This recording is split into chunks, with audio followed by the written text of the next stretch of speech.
रात की कहानी। राज की गाड़ी के डिक्की में एक बड़ी रॉड थी। जब उसने डिक्की खोली तो उसके होश उड़ गए और जोर से चिल्लाया। नमस्ते दोस्तों, आज की कहानी राज और स्मिता की है, जो रात में हिल स्टेशन घूमने के लिए निकले थे। और उस रात जो हुआ वो उन दोनों ने कभी सपने में भी नहीं सोचा होगा। क्या होता है उस रात, आइए देखते हैं। राज और स्मिता दोनों को ही घूमने फिरने में बहुत दिलचस्पी है और ये ज्यादातर अपनी खुद की गाड़ी में ही घूमना पसंद करते हैं। राज को सफर के दौरान नई चीजों को देखना, जानना बेहद पसंद है। वही स्मिता सोच समझ के कुछ भी करने में विश्वास रखती है।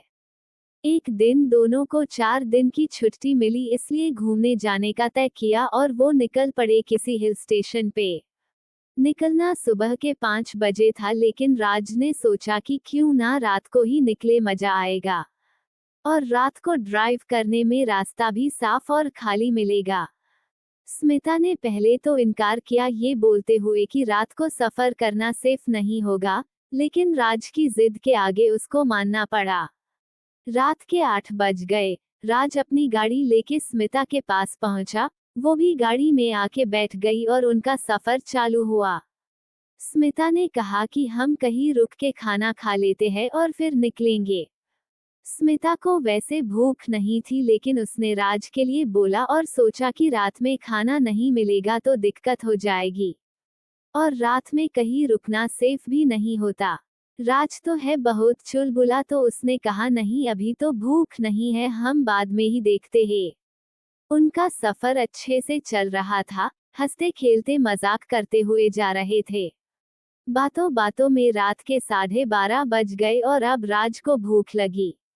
रास्ते में एक ढाबा मिला तो उसने गाड़ी उधर घुमा ली। दोनों ने पेट भर के खाना खाया और निकल पड़े फिर से अपने सफर पे। निकलते वक्त ढाबे के मालिक ने पूछा, कहाँ जा रहे हो आप? राज ने बताया। तो उसने कहा कि बीच में आपको एक कच्ची सड़क मिलेगी, शॉर्टकट के चक्कर में उस रोड से मत जाना, सीधे मेन रोड से ही जाओ। सुनते ही राज के चेहरे पे खुशी आई और उसने सोचा कि अभी वहीं से मैं जाऊंगा। स्मिता ने उस आदमी से पूछा, क्यों, क्या है उस कच्ची सड़क पर, रास्ता खराब है क्या? वो कुछ बताने वाला ही था, तभी राज ने स्मिता का हाथ पकड़ के चलने को कहा। चलो जल्दी, नहीं तो हमें यहीं पे लेट हो जाएगा। दरअसल राज को उस रोड से जाने को और देखने को उत्सुकता हो रही थी। गाड़ी स्टार्ट की और दोनों निकल पड़े। 1 घंटे तक गाड़ी चलाई, लेकिन उसको वो बीच वाली सड़क कहीं नहीं दिखी। तो उसने मैप लगा के देखा तो उसे मैप में 4 किलोमीटर बाद एक शॉर्टकट रोड दिख गया। वो बहुत खुश हुआ। 4 किलोमीटर बाद वो रोड उसे दिख गया। राज गाड़ी मोड़ ही रहा था, तभी स्मिता ने रोक दिया।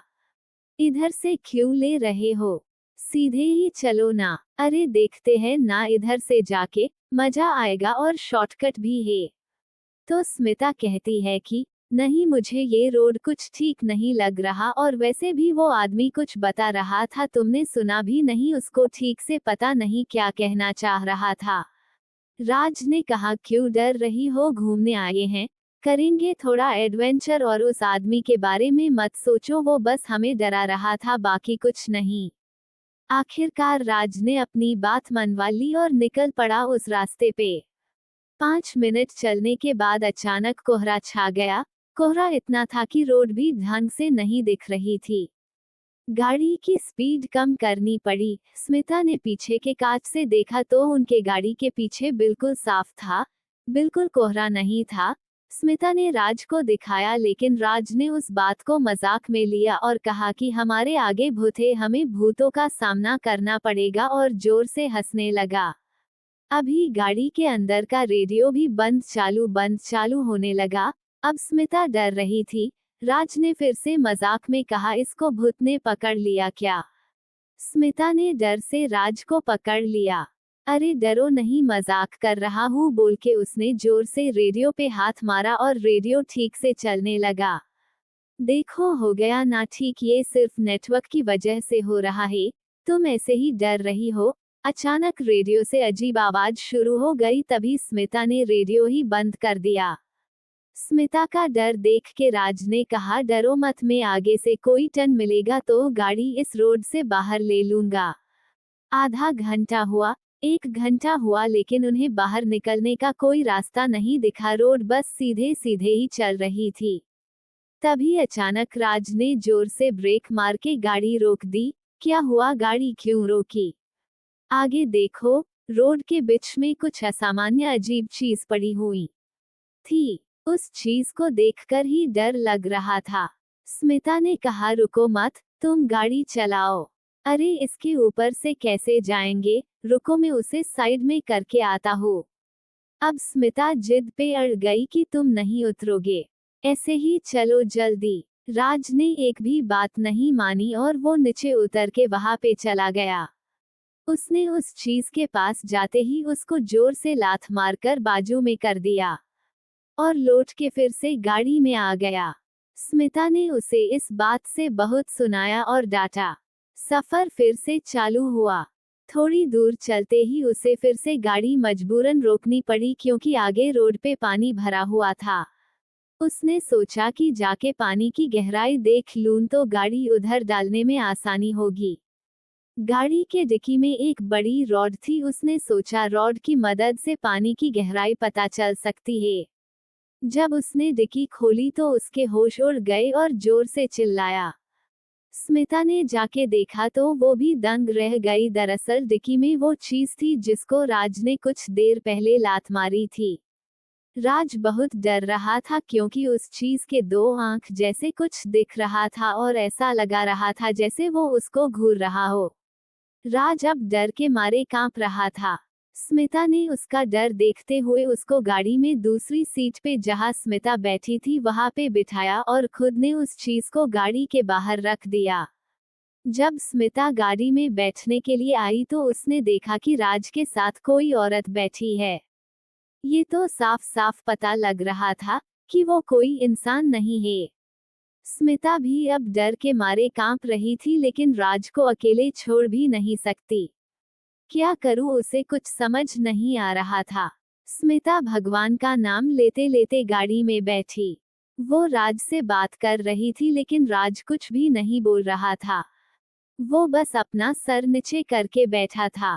स्मिता के बार बार सवाल पूछने के बाद एकदम से राज कुछ अलग ही भाषा में बड़बड़ाने लगा और एकदम से स्मिता की ओर मुड़ के जोर से चिल्लाया।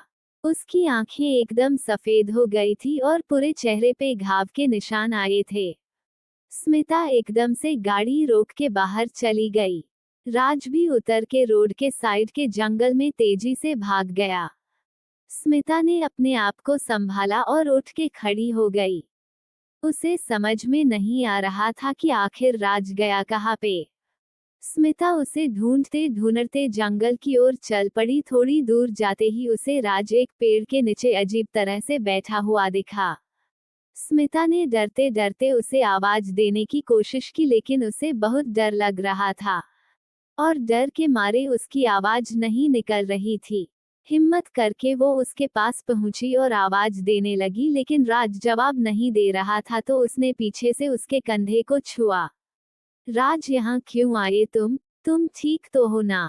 राज ने जैसे ही उसकी तरफ देखा तो उसके होश उड़ गए। दरअसल राज अपना ही हाथ खा रहा था। उसके पूरे मुंह पे खून लगा हुआ था। स्मिता को कुछ समझ नहीं आ रहा था कि क्या करूं। स्मिता ने हिम्मत दिखाई और उसको रोकने लगी तो राज उसके ऊपर झपटने लगा। वो बहुत बुरी तरह से बर्ताव कर रहा था और उसकी हालत बहुत खराब हो गई थी। तभी स्मिता ने उसका हाथ जोर से पकड़ा और हनुमान चालीसा पढ़ने लगी। कुछ देर बाद राज थोड़ा शांत हुआ और वो उसको गाड़ी तक लेके आ गई। गाड़ी में बिठाया और गाड़ी चलाने लगी। डर तो लग रहा था लेकिन राज को अकेले छोड़ भी नहीं सकती थी। पूरे रास्ते में वो हनुमान चालीसा बोलते बोलते ही गाड़ी चला रही थी और राज सिर्फ उसे घूर रहा था और गुर्रा रहा था, मनो जैसे चालीसा बंद हो जाए वो उसको मार ही डालेगा। कुछ दूर जाते ही स्मिता को हाईवे दिख गया। हाईवे पे उसने तेज गाड़ी चलाई और उसे एक मंदिर दिख गया। उसने सीधे मंदिर के सीढ़ियों के पास गाड़ी लगाई और गाड़ी से उतर के राज को बाहर खींचने लगी। लेकिन वो गाड़ी से उतरने का नाम नहीं ले रहा था। तभी मंदिर से एक आदमी आया और उसने पूरा मामला समझ लिया। वो आदमी जैसे ही राज के करीब आ रहा था वैसे वैसे राज डर के मारे अपना मुंह छुपा रहा था। शायद वो राज के शरीर में जो आत्मा है वो उस इंसान से डर रही थी। उस इंसान ने अपने थैली से एक भूति निकाली और राज के ऊपर छिड़क दी और जोर जोर से मंत्र पढ़ने लगा। उस मंत्र से राज को बहुत तकलीफ हो रही थी और राज अपने आप को तकलीफ पहुंचा रहा था। मतलब उसके अंदर की आत्मा राज को परेशान कर रही थी ताकि वो मंत्र पढ़ना बंद करे। ये सब देख के स्मिता को डर लगा रहा था और राज की बहुत ज्यादा फिक्र भी हो रही थी। उस इंसान ने स्मिता को शांत रहने को कहा और दोनों मिलकर राज को मंदिर के अंदर लेके गए। उसको एक रिंगन जैसे कुछ बनाया हुआ था, उसमें जबरदस्ती बिठा दिया। कुछ देर हड़बड़ी करने के बाद राज एकदम से रोने लगा। ऐसा लग रहा था जैसे उसको बहुत तकलीफ हो रही है। जैसे ही उनका मंत्र खत्म हुआ राज एकदम से गिरा और बेहोश हो गया। उन्होंने कहा कि तुम इसको लेके आज थोड़ी देर इधर ही रुक जाओ, और वैसे भी थोड़ी देर में सुबह हो जाएगी, फिर तुम चले जाना। स्मिता कुछ पूछने ही वाली थी तभी उन्होंने कहा कि डरो नहीं, अब ये ठीक ये और इसके अंदर की आत्मा ने अब इसका शरीर छोड़ दिया है। अभी ये बिल्कुल ठीक है। तुम थोड़ी देर यही आराम करो और बाद में चले जाना। कुछ टाइम बाद सुबह हो गई और राज की आंख खुली और उसने कहा कि हम यहाँ क्या कर रहे हैं? कब आए हम इस मंदिर में? ये सुनते ही स्मिता रोने लगी और राज को गले लगा लिया। दोनों वहां से निकल गए और स्मिता रास्ते में ही सोच रही थी उस इंसान के बारे में।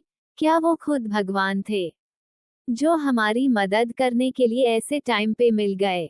उसने उनका दिल से शुक्रिया माना और राज को सीधे हॉस्पिटल में ले गई।